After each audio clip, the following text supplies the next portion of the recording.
off late since Holi was just a day ago, right? There was this whole controversy. Well, they do this every now and then, right? Every time there's a festival of national importance or a Hindu festival, they come out guns blazing and they'll moralize and preach us about picking on one aspect. So Bharat Matrimony, I'm saying this in the context of the recent advertisement put out by Bharat Matrimony. Again, very bad taste. um, what would you say to these people? Because and why do they do it every time? Is it because we're soft targets, that, or is it because only we have so many festivals and they can, there's so much that they can nitpick or cherry pick about?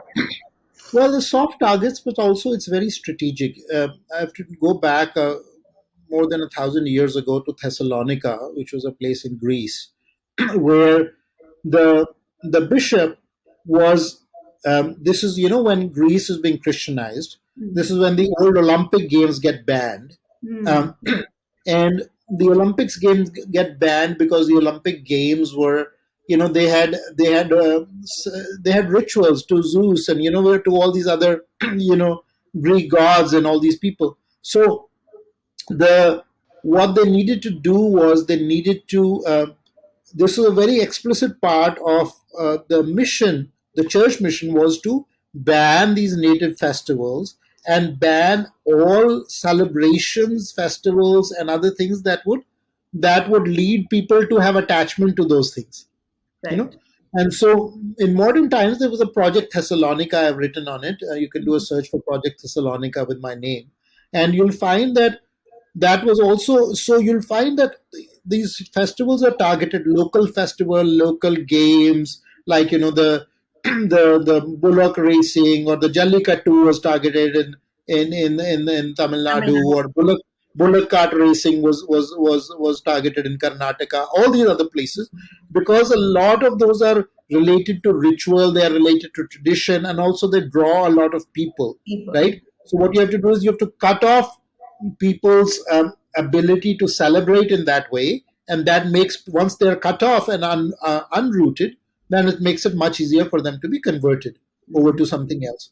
So this is why very systematically you'll find Hindu festivals targeted. Oftentimes there'll be some NGO that's going to do it. If you start tracing the NGO, you'll find that they're being funded by a church in Europe, they're funded by some church in the US, all, so there's two or three levels. Sometimes they'll go through some secular Oh sounding yes, yes. organization, so there are all these linkages, but when you trace down, it traces down to some of these orgs, and the church funds left-wing orgs in the US. This is really ironical because Hmm. in Europe they are at odds with each other.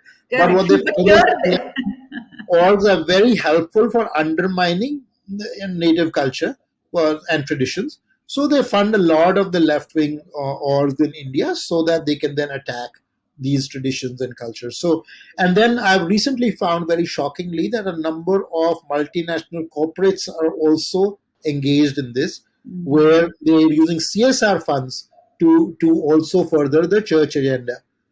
So I would say pretty much the when corporates are doing this, it's doing it deliberately, it's part of a strategy, and there are key people one way or the other. Maybe it's not of the corporate change, it might be from the ad agency, it might be from the other people, but it's very clearly part of a drive of an agenda to continually attack the Hindu festivals so that they can undermine people's relationship with them, so that then when people are unrooted and they're really taken away from all of that, then it becomes much easier to convert. Similarly, for Diwali, for instance, for the firecrackers, incidentally, in the US, they say, okay, you can't do firecrackers except on the 4th of July because it's a major festival. Where in India, they say, except for Diwali, yes. which is the bigger festival, you can do firecrackers. Right? You can do it on New Year's Eve, you can do it at Christmas, there's not a problem, no pollution Somebody's happens. wedding. Virat Yes, Kohli and yeah, for Anushka, wedding. yeah, they get Except married. except for the festival where it was very significant for you and part of a tradition, then we are going to ban it, right? So again, very very deliberate, through the judiciary, through these other places, and we have to call the BS more and more. This is what's most important, is for people to be aware. This is not to say, we can have a debate whether, crackers cause pollution, don't cause pollution, all of that. There's an IIT Delhi study, which says, pollution by firecrackers is not even a rounding error in pollution in Delhi. Oh, Most of yes. it is, it's not even doesn't even show up in the chart. It's due to crop burning mostly, and then vehicle pollution and industrial usage. So those are major causes of pollution in Delhi. But you don't ban crop burning, you ban firecrackers, Firecrackers. because that serves the agenda. So what the thing that viewers have to be really aware of is to see the agenda for what it is. Be very aware of it, and say, okay, you know what?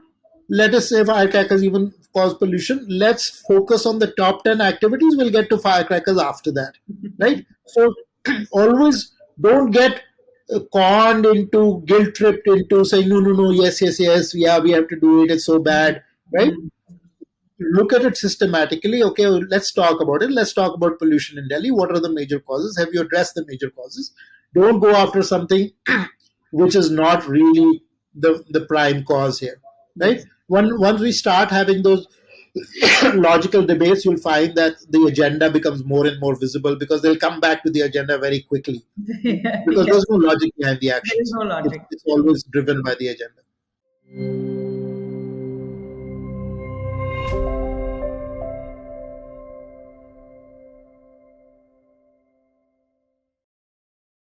Please remember to subscribe to us and switch on the notifications for this channel.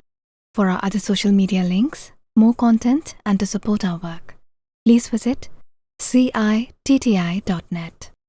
Dhanyavad. Namaskar.